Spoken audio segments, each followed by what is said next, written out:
He thinks he's the victim. That's why you couldn't follow it.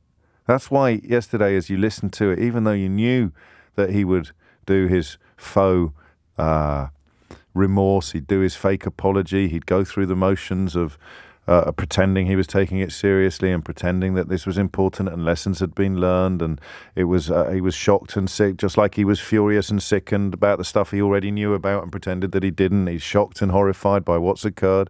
He'd say, I'm taking full responsibility, and then he'd throw his junior staff under the bus by saying, well, all the bad stuff happened after I'd gone, matron. I'd already gone back to dorm, matron, when all the bad stuff happened. I was there, matron. Yes, I was there. I was there in the very early stages of the shindig, jamboree, tuck shop raid. I was there in the very early stages of the tuck shop raid.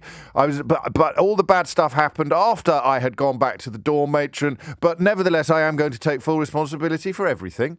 Just run me through that again, would you, Prime Minister? You're taking full responsibility for everything while throwing your staff under a bus. Yep, par for the course. So you knew all that was going to happen.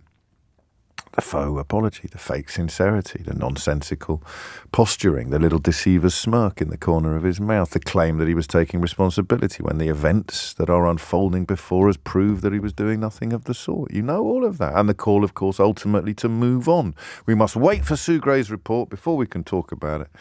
The events in Downing Street. We must wait for the Metropolitan Police's report. And then yesterday, at about 11:30, presumably for about 47. So obviously we didn't follow that order that you can only talk about it. I'm thinking about Tory MPs, who we will move on to in just one moment. All the Tory MPs say, you can't talk about it until the report is published. You can't talk about it until the report is published. You can't talk about it until the report is published. The report is published. It's time to move on. It's time to move on. It's time to move on. My thanks to Jason in Putney. We've mentioned Ricky Gervais and Michael McIntyre. Let's go for another one of the greats, Eddie Izzard. Jason tells me he had a famous sketch where he talked about pears, how they would be obstinately hard and unripe for days on end, and then suddenly and without warning, they'd turn into inedible mush. The window of edible, delicious, peary ripeness was very narrow. It was so short it could be easily missed. That's just like the right time to talk about all the law-breaking in Downing Street, the chunder and fighting. Too soon to talk about it, too late. Too late now, time to move on. Time to move on. And of course, some people will fall for it. And of course, they will be led by the nose in many ways by the sensibilities and editorial madness of the Daily Mail newspaper and a couple of others. But there it is. That's why, as you watch that apology for an apology, that apology for an apology yesterday, you couldn't quite put your finger on what it was that made it so creepy. You couldn't quite put your finger on what it was that made it so offensive. Because you've seen all the rest of it before, but it was actual, genuine self-pity. A genuine belief that he should not be exposed to this sort of treatment because he is Boris Johnson. A genuine belief that somehow rules are for the little people and scrutiny is for the plebs.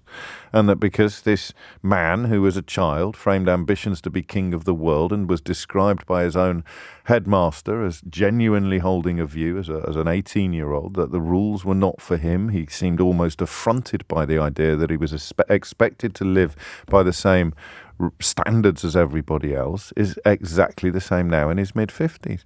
And that thing yesterday that you couldn't quite pin down was the self-pity, the victimhood. The victimhood of a man born with more privilege than 99.9% of the country. He thinks he's the victim. And that's, I think, what left the Duper's Delight, it's called, isn't it? Duper's Delight. That little smirk. Coupled with a genuine belief that this shouldn't be happening to me, and therefore a genuine belief that the fact that it is happening to me is so grossly unfair that I'm the real victim here.